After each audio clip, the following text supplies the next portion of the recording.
I'm so scared. I don't even know what to do. It all started a few days ago. Now I'm sitting alone in my basement praying to God whatever is outside will just turn around and leave me alone. On July 25th, I accessed the deep web for the first time, downloading the Tor browser and toying with the idea, but being far too much of a pansy to actually grow through with it. On that day, though, I manned up and went for it. What's the harm, right? I avoided clicking on anything that didn't have a description on a list of websites, eventually going into the hidden wiki because it provided a little more information on what I would be clicking on. I only read, never clicking on anything out of fear of what would happen. That is, of course, until I came across a website advertising hitman services. I would never, ever hire a hitman for any reason, but I thought to myself that there was no way that this was a real thing. I went ahead and clicked the link and read through the website, reading the prices for different services. Beatings, killings made to look like suicide, murder, an accident, maiming. So many options for so many different types of people. I got a little freaked out and minimized the browser, closing my laptop and moving on with my day. When I got home later that evening, I powered my laptop back up and did typical teenager things. Music downloading, Reddit, Facebook, you know. Eventually I passed out and didn't hear my laptop hit the carpet or anything. The next day I went on about my regular schedule, never even looking at my laptop until the 28th, so yesterday. I opened Tor again in the afternoon and let my curiosity get the best of me. I opened it to full screen, which earned me a warning about how it could make tracking me down easier. I got curious again and went back to the Hitman site, but it was gone. I've checked the listings and everything.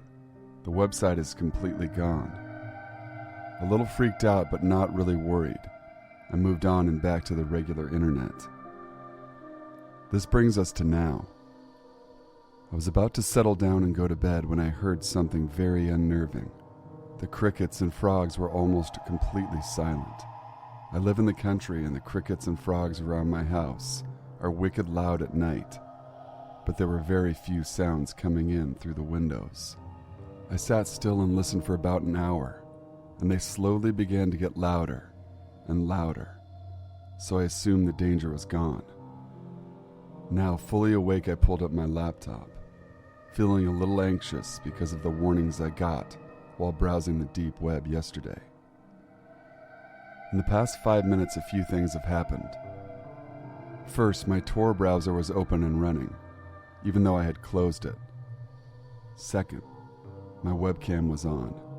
Third, the crickets and frogs are still going, and there's someone gently tapping on my bedroom door. My basement bedroom door. The threat never left. The threat just somehow moved inside my house. I'm typing this from my phone in my closet, trying desperately not to lose my mind. I'm trapped, guys, and I don't know what's happening. Please help me. This story happened to my friend on the deep web. I had a pretty scary experience too, but mine was a few years ago. This story happened to my friend just 1 week ago. For those who don't know, the deep web is pretty much the internet that isn't indexed by search engines like Yahoo, Google, Bing. It can only be accessed by special software such as Tor. To give you some context, this is the friend that showed me how to get on the deep web. He has always been really fascinated with it, but after my horror story experience with deep web hackers, he pretty much took a long break. He didn't resume using the deep web until about a year after my story, but he didn't tell anyone. He would buy stolen Apple products, drugs, etc. About a week or two ago, he was buying some cocaine. It wasn't from the seller he normally buys from, though, but it was really cheap, so he gave the seller his address and a fake email he used, so they could stay in contact until the deal was done. He wasn't too worried. This guy seemed professional, and it was the same procedure for most of his purchases. My friend told him to ship it in a movie case or something that his mom wouldn't expect to have drugs in. This was probably his biggest mistake. He let the man know he was just a teenager, but my friend isn't the most careful of people.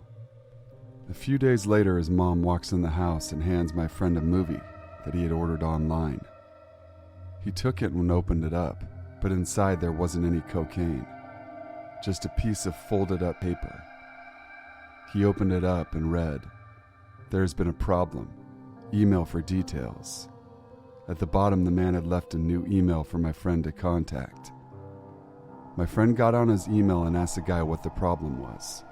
He responded, "Something has happened. If I were to send it to you, you could be tracked back to me, and we would both be caught. Meet me at the elementary school at 7. We will just do this in person." The school wasn't too far away, so my friend told my mom he was staying the night at my house, and he headed off to meet the man. He called me and asked if I could be there with him, but I was really busy with my schoolwork, so I said I couldn't. I did tell him to take a knife or something, though, just in case things went horribly wrong. When he got to the parking lot outside the school, he heard a car honking its horn. He saw that it was a Jeep, but the plate had been covered up by duct tape, and the windows were tinted so dark. The man got out of his car and gave my friend the drugs. My friend paid him. It seemed like everything went fine. My friend got back in his car and sat there a bit in order to call and tell me everything went fine. He noticed when he had hung up, the man was still there, though. Why was he waiting? He didn't think too much of it and drove off. When he got to the first red light, he noticed that the man's car was right behind him. He was starting to get a little nervous, but kept on driving. When he reached his neighborhood, the man was still following him, so he decided it would be a bad idea to lead him to his house. He instead turned into the next neighborhood, took a whole bunch of random turns, hoping to lose the man. Eventually, he no longer saw the car, so he pulled the car into his garage and called it a day. That night, he noticed the sound of a car engine. He looked out his window and saw the man's car parked in his driveway. He got wide-eyed and snuck downstairs, peered through the window. Inside the car, the man was smoking a cigarette and talking on the phone. But in the passenger seat, he also saw a second man. The second man was a lot more suspicious looking, even more so than the shady drug dealer himself. The second one had messed up hair, a trashy shirt, and while it was hard to see, my friend could almost make out a scar from a massive burn on the side of his face. He kept watching the two men until the second man began to look at the window, more and more often. Eventually, he was just staring at the window my friend was watching them from. My friend decided he'd had enough and was going to call the cops. He didn't care if he would get in trouble at this point. He moved away from the window and called the police, who told him to grab a weapon or something to defend himself and wait for them to arrive. He had waited for about 5 minutes when he saw a figure quietly come out of his mom's room, who was still asleep. The man shut the door behind him and noticed my friend had seen him. The figure sprinted towards my friend with what looked like a knife raised in his hand. My friend grabbed a pot from a nearby table and threw it at the man.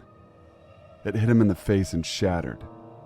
The figure screamed and fell to the floor. My friend turned on the lights and saw the second man with the burn rolling on the floor. His face was covered in blood and shards of glass were sticking out. His right eye had tons of blood pouring out. He must have been hit pretty hard. As the man began to slowly get up, my friend grabbed a kitchen knife and drove it into the man's shoulder. Another scream could be heard by the man. The man began to stumble over to the front door when the police sirens were heard. Both men were caught on sight, but my friend's mom had been killed. Her throat had been slit, and she had 23 stab wounds. and duct tape covering her mouth. My friend was arrested for drug possession, and his trial is coming up. But he lost his mom because of everything he did. So I don't think he will be buying drugs from the deep web ever again.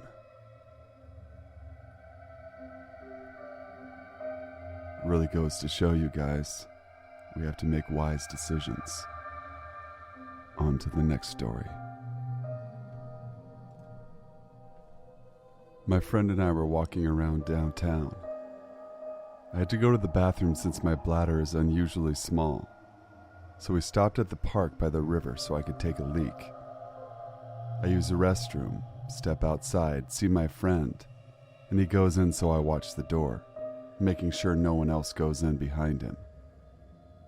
A guy was shuffling through the brush, seemingly looking for something.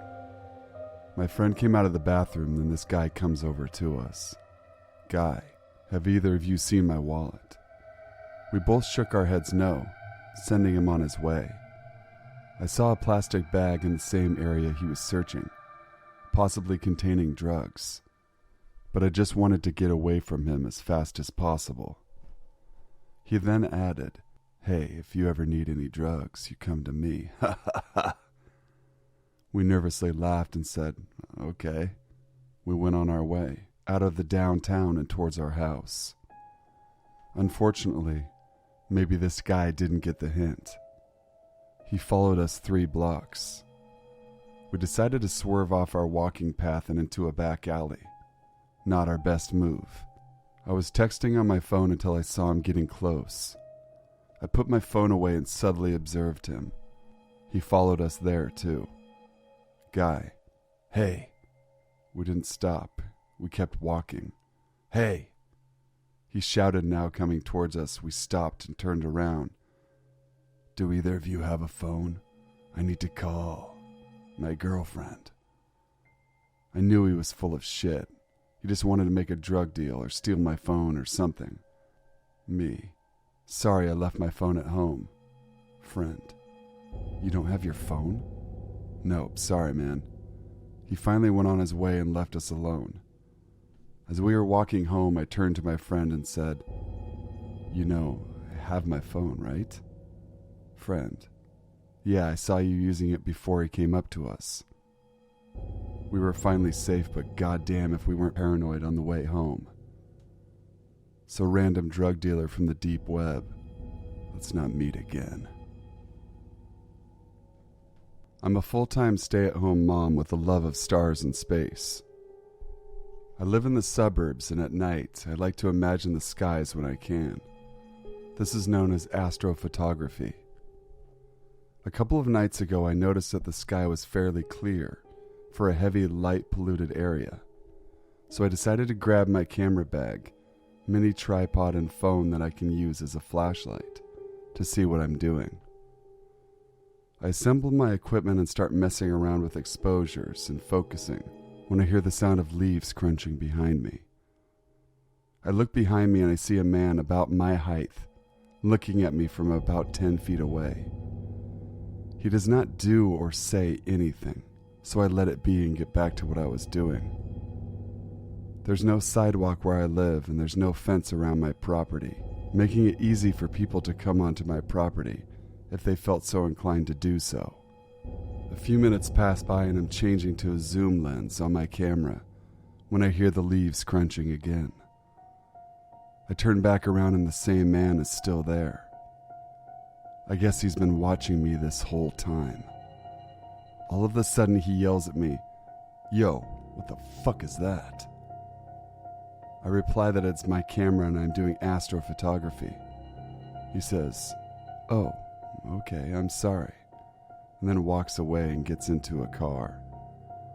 Now, I assume that maybe he thought my camera looked like a weapon of some sort, but as I said, I live in a heavy, light-polluted area. Between using my phone as a flashlight, surrounding street lamps, and surrounding house lights, it's very easy to make out objects, colors, shapes, and that sort of thing. The encounter rattled me as a result. My images came out like crap. Creepy dude that yelled at me in my backyard. Let's never meet again.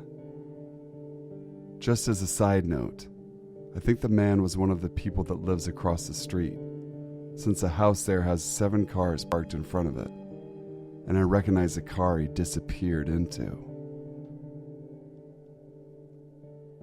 Thanks for listening, guys.